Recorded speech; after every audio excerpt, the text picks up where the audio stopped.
Vatican City, a tiny 44-hectare sovereign enclave walled off within Rome's beating heart. A sanctuary of marble, gardens, and ancient palaces. This entire nation is small enough to traverse on foot in 60 minutes. Every year, millions swarm here to stand beneath Michelangelo's towering dome. They seek a glimpse of the Pope during Sunday prayers. They pace across polished floors, eyes locked on frescoed ceilings, cameras flashing incessantly. Yet they are oblivious to the world beneath their souls. A sprawling city of the dead, descending dozens of meters into the dark. A realm older than the Vatican, older than the Church itself. A secret hidden for 5 centuries until concealment became a physical impossibility. To grasp the mystery buried here, we must look at what occupied this ground before the first stone of any church was laid. This was a graveyard.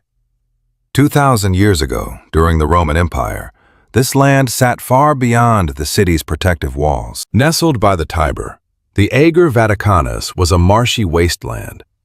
The Romans deemed this swampy hill useless for farming or life. Clay-heavy soil and malaria-infested marshes made it a death trap. But for one purpose, it was perfect. Massive, sprawling burials. Roman law strictly forbade interments within city limits.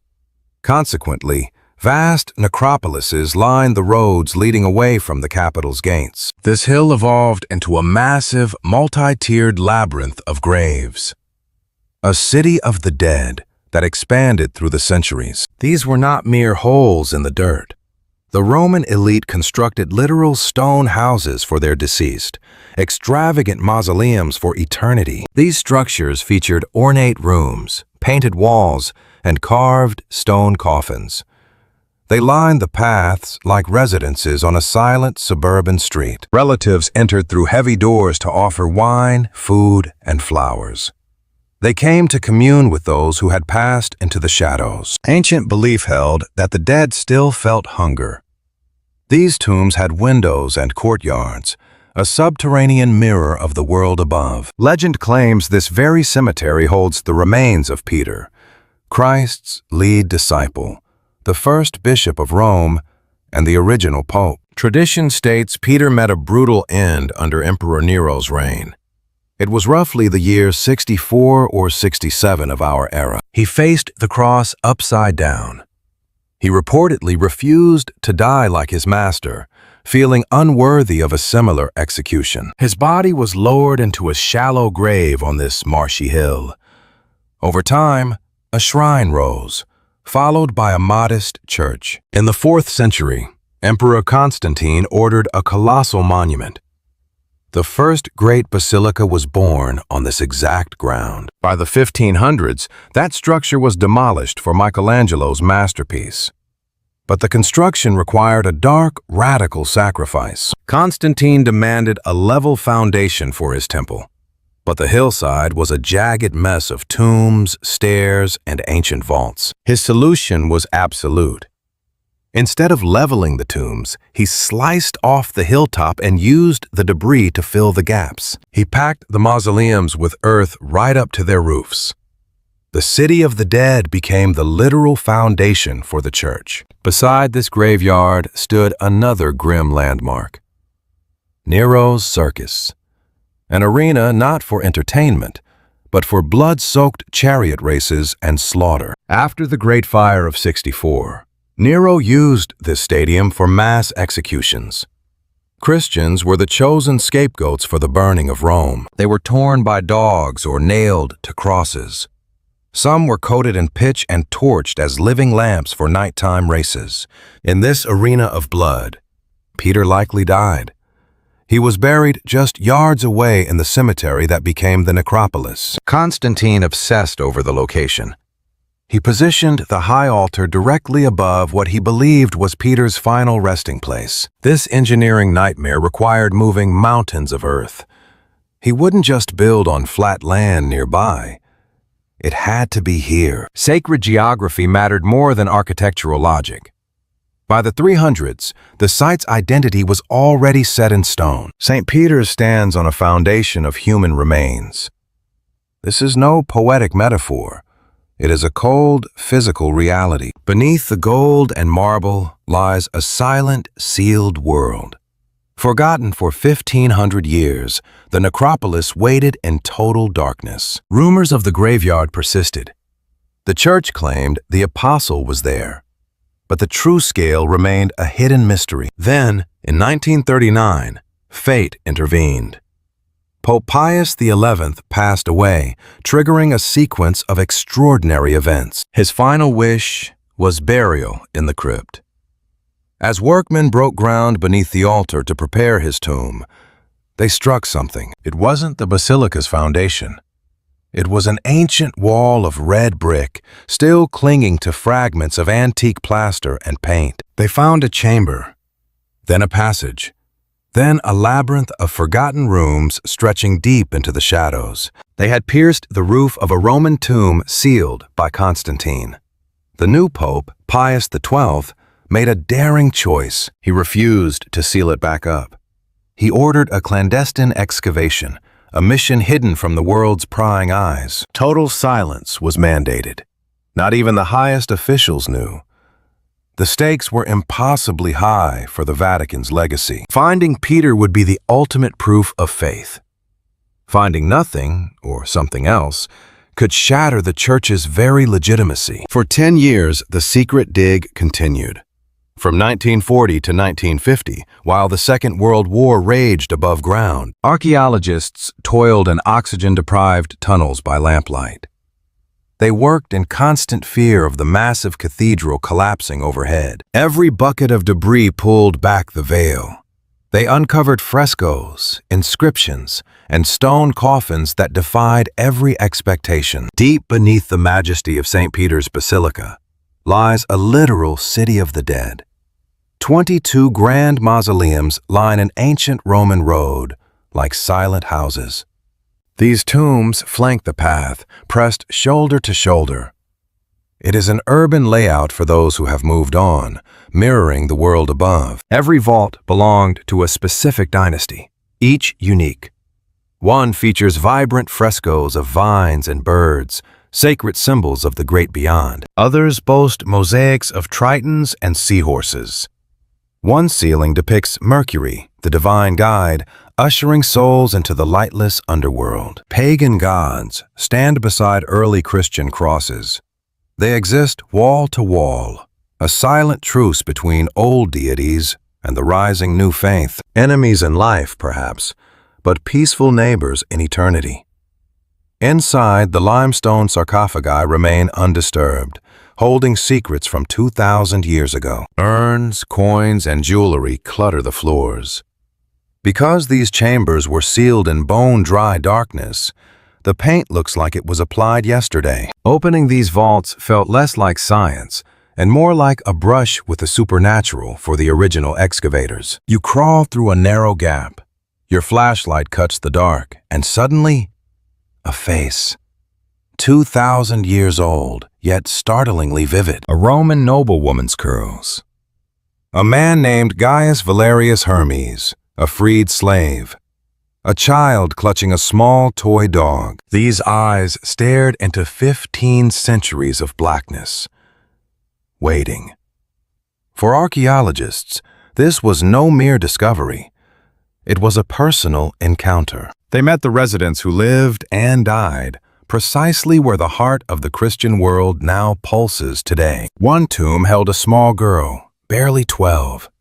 Her epitaph reads, "To my sweetest daughter, whose time was stolen too soon." Beside her lay a clay doll with movable limbs.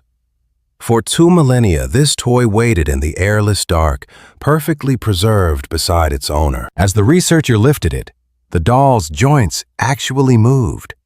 They still worked. The team described it as the project's most haunting moment. One fresco depicts Christ as a sun god, commanding a celestial chariot. It is a striking, unfamiliar image of the Savior. This is among the oldest depictions of Jesus. It reveals how early believers borrowed pagan imagery to define their new reality. Here he is no bearded man. He is a youth with light radiating from his head, soaring like Apollo or Helios. To historians, This art is the smoking gun of a civilization in transition from Rome to Christendom. But the real target wasn't art. It was the bones of Peter the Apostle. This is where the story turns into a thriller. Underground, every mausoleum points toward a single coordinate. A spot directly beneath the Vatican's high altar. A gap in the city of stone. There they found the Trophy of Gaius, a crude monument mentioned in ancient scrolls. It was humble, almost out of place. 2 wall niches split by a marble slab. 2nd century texts claimed this very marker stood directly over the prints of the apostles. Excavators dug deeper, praying for a miracle. They found the grave, a simple brick-lined hole in the earth. But it was empty. 10 years of secret digging ended in a hole of dirt. The Pope was crushed. But then, epigraphist Margherita Guarducci noticed something missed. She was a master of ancient markings. She looked where others had only glanced. Tucked into a side niche was a hidden chamber. Inside, Guarducci found human remains wrapped in purple cloth woven with gold. The bones were from a robust man in his 60s.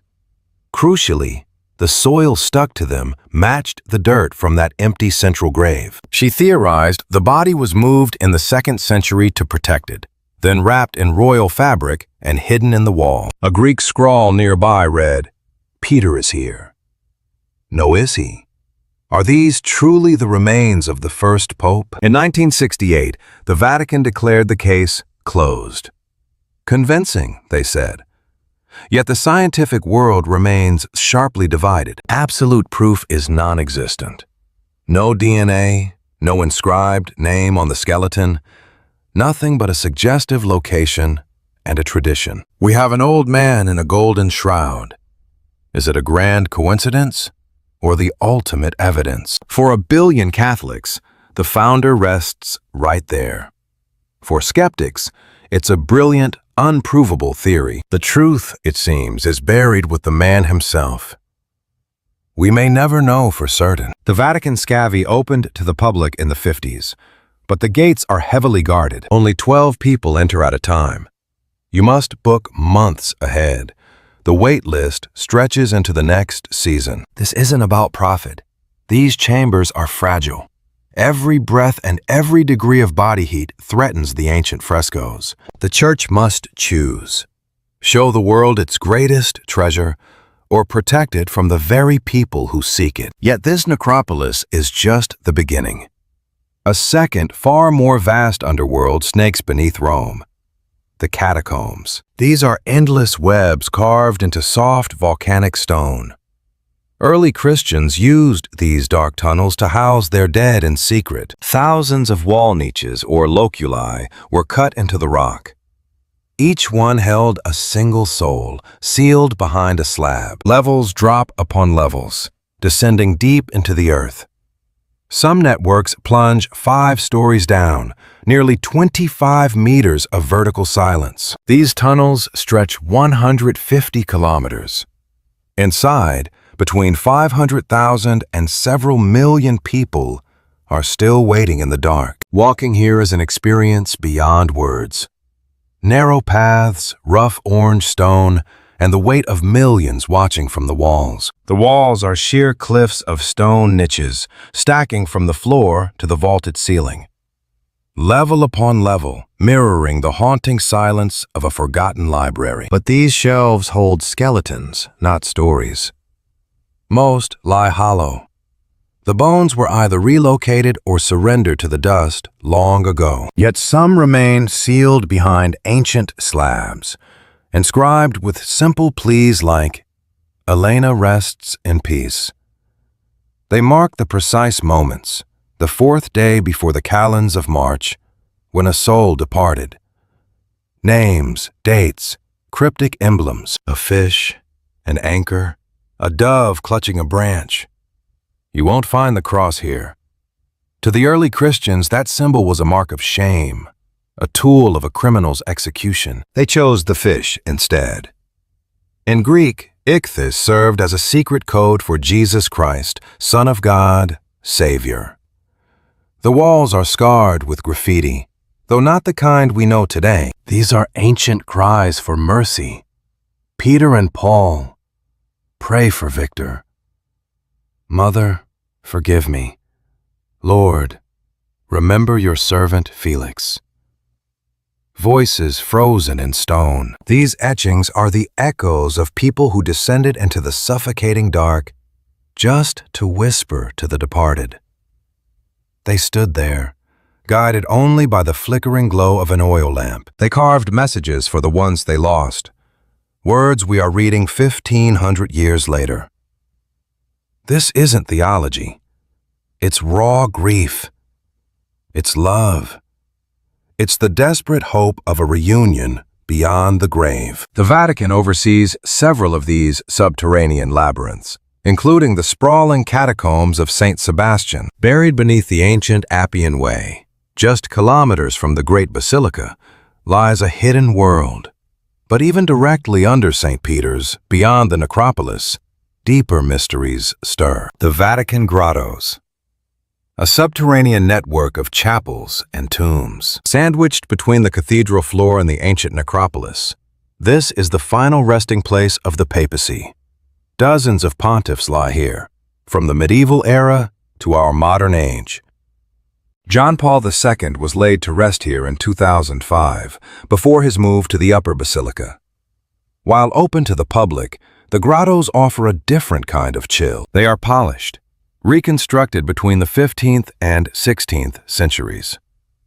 But there is a third level, a place spoken of only in whispers. The Vatican Apostolic Archive, often called secret, though not in the way you think. It stretches through both surface halls and deep bunkers, housing 85 kilometers of shelving. It is a chronicle of 1,000 years, stretching from the 7th century to the present. Here lie the private letters of kings and emperors, the grim logs of the Inquisition, and the decrees of excommunication. Here is Henry VIII's plea for divorce, the very spark of the English Reformation. You will find Mary Antoinette's final letter from prison and the original transcripts of Galileo's trial. Every page is a jagged shard of human history, locked in a Roman cellar. Among them is the infamous 1520 bull of Pope Leo X, the document that threatened Martin Luther and fractured the Christian world forever. There are even letters from Michelangelo complaining about his paycheck for the Sistine Chapel. The master artist himself wrote of his struggles. He lacked the funds even for paint. Nearby are the records of the Knights Templar, the warrior monks crushed in the 14th century. Accused of heresy, their torture protocols are enough to turn the blood cold. Yet the most haunting document is the one they tried to forget. The Chignon parchment. Lost for centuries, it was only rediscovered in the archives in 2001. It revealed a devastating truth. Pope Clement V had actually cleared the Templars of heresy. He only allowed their execution because he folded under the weight of the French king's threats. For 700 years, that truth was buried. The history of the Templars was a lie, simply because the evidence was gathering dust in a Vatican vault. The word secret has fueled 1,000 conspiracies. But in Latin, secretum simply means private. It is the Pope's personal library. In 2019, the Vatican officially dropped the secret title to dispel the myths. Yet, the shadows remain. Access is a gauntlet. Scholars must prove their intent, undergo rigorous vetting, and secure explicit approval. Even then, you are led only to the specific files you requested. No wandering, no browsing, no straying from the path. Photography is strictly controlled, and some sections remain locked to all, specifically anything from the last 75 years. What is hidden in those recent files? Only the Pope and a few chosen shadows know. Beneath the Vatican lie 3 distinct worlds: the ancient pagan necropolis, the papal grottos of the Middle Ages, and the archive, the paper memory of a millennium. 3 layers, 3 eras, three depths of secrecy. At the bottom are the nameless bones. In the middle, the ornate tombs of history's most powerful men. At the top, secrets known only to God and the pontiff. When you stand in St. Peter's Square, bathed in the blinding Italian sun, look down. Beneath the cobblestones are the stone coffins of men who commanded the souls of billions. Go deeper, and you find a Roman road from 2,000 years ago, lined with the silent houses of the dead. Deeper still, there is a simple earthen grave. It might hold a man who looked into the eyes of Jesus himself. The Vatican is the smallest nation on earth, yet its roots reach deeper than any other. And the further you dig, the more the answers vanish. Whose bones truly lie behind those tiles? What is written in the sealed folders of the Apostolic Archive? What other mausoleums are waiting in the silence, untouched, unseen? The Vatican is literally built upon its secrets, and it is in no hurry to share them. It has all of eternity to wait. Perhaps that is the true lesson of the city beneath. It is not about the bones, the art, or even the remains of St. Peter.